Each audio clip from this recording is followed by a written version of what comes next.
गुरु प्यारी साध संगत जी, स्वागत है आपका हमारे चैनल गुरु नानक साखी में।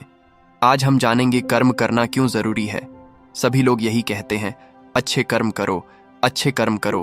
आखिर क्यों हमें अच्छे कर्म करने होते हैं, आज की वीडियो में यही जानेंगे। तो चलिए ज्यादा देर ना करते हुए आज की वीडियो शुरू करते हैं।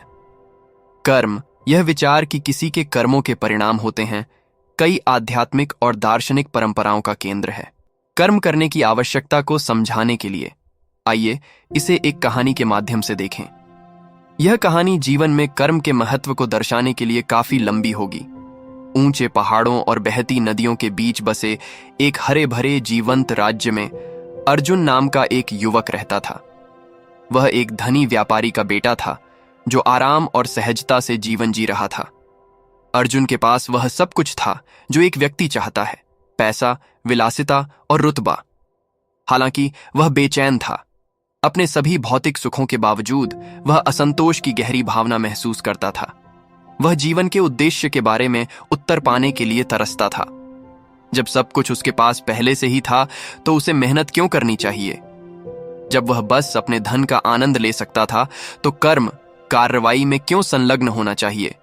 एक शाम एक शांत नदी के किनारे बैठे हुए एक वृद्ध आर्षी उसके पास आए। आर्षी के पास एक सौम्य आभा थी। उनकी आंखें ज्ञान और अनुभव से चमक रही थीं। अर्जुन के परेशान भाव को देखते हुए उन्होंने पूछा, युवक, तुम्हारे दिल पर इतना भारी बोझ क्या है? अर्जुन ने उत्तर दिया, मेरे पास वह सब कुछ है जिसकी मुझे आवश्यकता है, फिर भी मैं खालीपन महसूस करता हूं। मुझे कुछ भी करने का कोई मतलब नहीं दिखता। जब मेरे पास पहले से ही इतना कुछ है तो मैं कर्म क्यों करूं? आर्ष ने धीरे से मुस्कुराते हुए कहा, युवा यात्री, क्या तुम कोई कहानी सुनना चाहोगे? उत्सुकता से अर्जुन ने सिर हिलाया। आर्ष ने शुरू किया, कई साल पहले एक दूर देश में दो भाई थे, सूर्य और चंद्र। वे एक गांव में एक साधारण परिवार में पैदा हुए थे। बड़ा भाई सूर्य मेहनती और जिम्मेदार था। वह कर्म की शक्ति में विश्वास करता था और अपनी छोटी सी जमीन की देखभाल करते हुए खुद को खेती के लिए समर्पित कर देता था। सुबह से शाम तक वह अथक परिश्रम करता, मिट्टी को पोषित करता और परिवार के लिए भोजन उगाता। छोटा भाई चंद्र बेफिक्र था और मानता था कि जीवन खुद ही ठीक हो जाएगा। उसे कड़ी मेहनत करने का कोई मतलब नहीं दिखता था। अक्सर पेड़ों के नीचे आराम करता और समय बर्बाद करता। वह अपने बड़े भाई का मजाक उड़ाते हुए कहता, तुम इतनी मेहनत क्यों करते हो? जमीन बहुत उदार है, यह हमें वह देगा जिसकी हमें जरूरत है। मेरे साथ बैठो और जीवन का आनंद लो। दिन ब दिन मेहनत करने से क्या फायदा? सूर्य मुस्कुराते हुए जवाब देते, कर्म बीज बोने जैसा है। फसल तो आएगी, लेकिन तभी जब हम मेहनत करेंगे। कई सालों तक उनके जीवन में यही पैटर्न रहा। सूर्य की खेती फल फूल रही थी। वह अपने परिवार का पेट भरने के लिए पर्याप्त से ज्यादा उगाता था और दूसरों के साथ बांटने के लिए भी उसके पास अतिरिक्त था। गांव के लोग उसकी कड़ी मेहनत और उदारता के लिए उसका सम्मान करते थे। दूसरी ओर चंद्रा अपने भाई द्वारा दिए गए अधिशेष पर गुजारा करता था, खुद कोई काम नहीं करता था। वह अपनी लापरवाह जीवन शैली जारी रखता था, संभावित परिणामों से बेखबर। एक दिन गांव में एक बहुत बड़ा तूफान आया। यह ऐसा था जैसा गांव वालों ने पहले कभी नहीं देखा था। हवाएं गरज रही थीं, आसमान काला हो गया था और बारिश लगातार हो रही थी। कई दिनों तक तूफान ने फसलों को नष्ट कर दिया, घरों में पानी भर गया और तबाही मचा दी। सूर्य के खेत, जिनकी उसने इतनी सावधानी से देखभाल की थी, बर्बाद हो गए। चंद्रा के निष्क्रिय जीवन में भी उथल पुथल मच गई, क्योंकि खाद्य आपूर्ति कम हो गई और उनके परिवार का घर क्षतिग्रस्त हो गया। जब तूफान आखिरकार गुजरा तो गांव बर्बाद हो चुका था। लोग हताश थे। भोजन की कमी थी और पुनर्निर्माण एक असंभव कार्य की तरह लग रहा था। सूर्या हालांकि नुकसान से तबाह हो गया, लेकिन उसने उम्मीद नहीं खोई। उसने तुरंत अपने खेतों की मरम्मत का काम शुरू कर दिया। दिन ब दिन वह अपने खेत को फिर से बनाने, नई फसलें लगाने और जो नष्ट हो गया था उसे ठीक करने के लिए मेहनत करता रहा। दूसरी ओर चंद्रा अभिभूत था। पहले कभी काम न करने के कारण उसे नहीं पता था कि कहां से शुरू करें। उसके लापरवाह जीवन ने उसे कठिनाइयों की वास्तविकताओं के लिए तैयार नहीं किया था। भूख और हताश होकर उसने सूर्या की ओर रुख किया और पूछा, मुझे क्या करना चाहिए? मेरे पास कुछ भी नहीं है और मुझे नहीं पता कि पुनर्निर्माण कैसे किया जाए। सूर्या, हालांकि अपने काम से थक गया था, उसने अपने भाई को कुछ उपकरण दिए और कहा, तूफान ने हमें एक महत्वपूर्ण सबक सिखाया है भाई। कर्म आवश्यक है। जब हम काम करते हैं तो हम अच्छे और बुरे दोनों समय के लिए खुद को तैयार करते हैं। अब तुम्हें अपना काम करना सीखना होगा। अनिच्छा से चंद्रा ने मदद करना शुरू कर दिया। हालांकि उसके अनुभव की कमी ने काम को मुश्किल बना दिया था। सूर्या ने धैर्यपूर्वक उसका मार्गदर्शन किया, उसे सिखाया कि कैसे बीज बोना है, फसलों को पानी देना है और नुकसान की मरम्मत करनी है। समय के साथ चंद्रा को अपने भाई की समझदारी का महत्व समझ में आने लगा। काम कठिन था, लेकिन परिणाम ठोस थे। धीरे धीरे जमीन ठीक होने लगी और फसलें फिर से उगने लगीं। साल बीत गए और भाइयों ने अपना काम साथ साथ जारी रखा। खेत एक बार फिर फलने फूलने लगा और सूर्या और चंद्रा दोनों ने अपने साझा प्रयासों से भरपूर जीवन बनाया। चंद्रा, जो कभी कर्म के विचार का मजाक उड़ाता था, अब इसके महत्व को गहराई से समझ गया। एक शाम जब वे खेतों में बैठकर सूर्यास्त देख रहे थे, चंद्रा ने अपने भाई की ओर मुड़कर कहा, मैं इतने सालों पहले गलत था। मुझे लगता था कि जीवन मुझे बिना प्रयास के वह सब दे देगा जो मैं चाहता हूं, लेकिन अब मैं देख रहा हूं कि कर्म ही हर चीज का आधार है। बिना कर्म के हम जीवन के तूफानों के लिए तैयार नहीं होते। सूर्या ने मुस्कुराते हुए जवाब दिया, हां भाई, कर्म केवल तत्काल परिणामों के बारे में नहीं है। यह लचीलापन, चरित्र और शक्ति का निर्माण करने के बारे में है। जीवन रथुओं से भरा है। खुशी के समय और कठिनाई के समय होंगे। जब हम कर्म करते हैं तो हम खुद को दोनों के लिए तैयार करते हैं। चंद्रा ने सिर हिलाया, यह सोचते हुए कि वह कितनी दूर आ गया है। बूढ़े आर्षि ने कहानी को आगे बढ़ाने से पहले थोड़ा रुककर कहानी को समझने का प्रयास किया। कर्म, ऋषि ने कहा, केवल पुरस्कार प्राप्त करने के बारे में नहीं है। यह दुनिया में योगदान देने, सीखने और व्यक्तियों के रूप में विकसित होने के बारे में है। कर्म आवश्यक है क्योंकि यह हमें जीवन से जोड़ता है।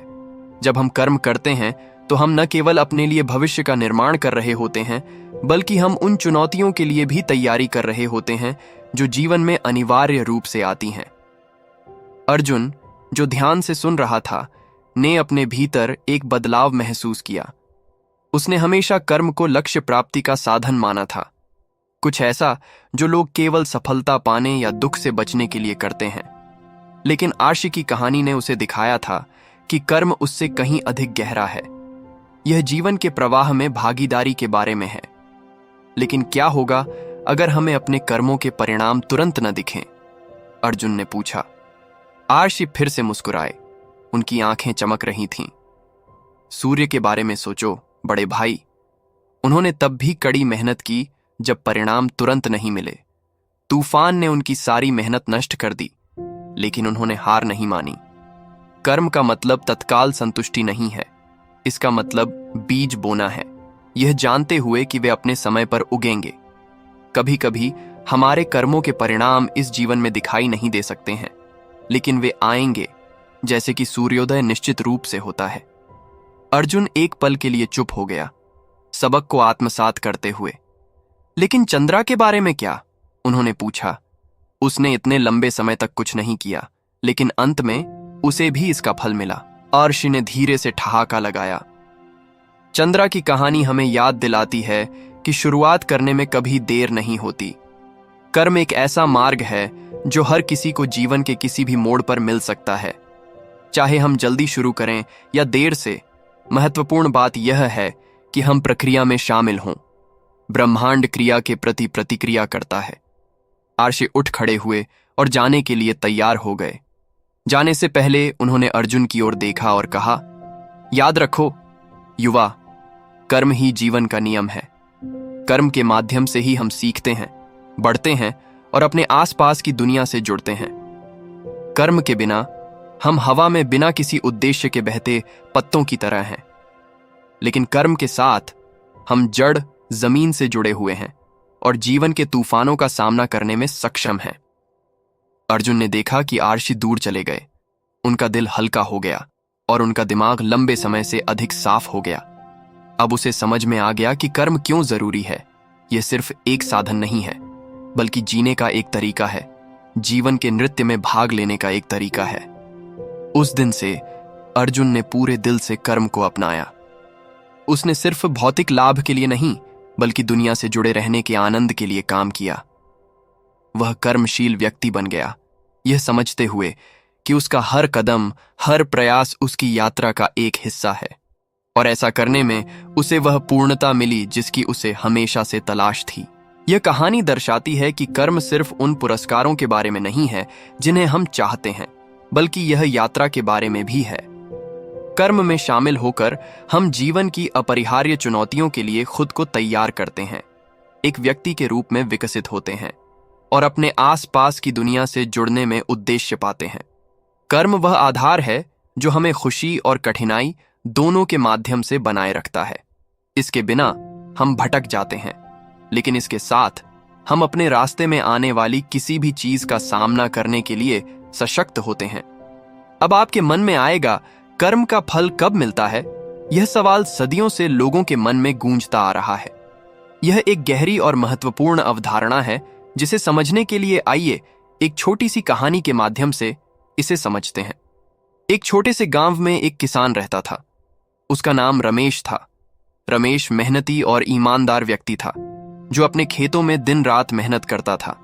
उसकी मेहनत और कर्मठता पूरे गांव में प्रसिद्ध थी, परंतु कभी कभी रमेश के मन में यह सवाल उठता था कि उसकी इतनी कड़ी मेहनत का फल उसे कब मिलेगा। वह कई वर्षों से अपने खेतों में बीज बोता आ रहा था, परंतु उसके खेतों की उपज बहुत ही सीमित थी। उसे कभी कभी निराशा होती, पर उसने कभी हार नहीं मानी। एक दिन रमेश की मुलाकात गांव के पास एक तपस्वी साधु से हुई। साधु ने रमेश के चेहरे पर निराशा देखी और पूछा, वत्स, तुम इतने चिंतित क्यों हो? रमेश ने साधु से कहा, महाराज, मैं वर्षों से अपने खेतों में मेहनत कर रहा हूं, बीज बोता हूं, खेतों को पानी देता हूं, परंतु मुझे उसकी उपज बहुत ही कम मिलती है। क्या मेरी मेहनत व्यर्थ जा रही है? मुझे कर्म का फल कब मिलेगा? साधु ने मुस्कुराते हुए कहा, तुम्हारी चिंता स्वाभाविक है, परंतु याद रखो कि कर्म का फल समय पर ही मिलता है, जैसे बीज को वृक्ष बनने में समय लगता है। मैं तुम्हें एक कहानी सुनाता हूं। साधु ने अपनी बात को स्पष्ट करने के लिए रमेश को एक और कहानी सुनाई। बहुत समय पहले एक गांव में दो किसान रहते थे, राम और श्याम। दोनों किसान अपनी अपनी जमीन पर खेती करते थे। राम बहुत धैर्यवान और मेहनती था, जबकि श्याम जल्दी परिणाम चाहता था। दोनों ने एक ही दिन अपने खेतों में बीज बोए। राम ने धैर्यपूर्वक हर दिन अपने खेतों की देखभाल की, बीजों को समय पर पानी दिया और सूर्य की रोशनी में विकास की प्रक्रिया को समझा। वह जानता था कि बीज को अंकुरित होने और एक बड़ा पेड़ बनने में समय लगेगा, इसलिए वह धैर्य रखता और अपने कर्म करता रहा।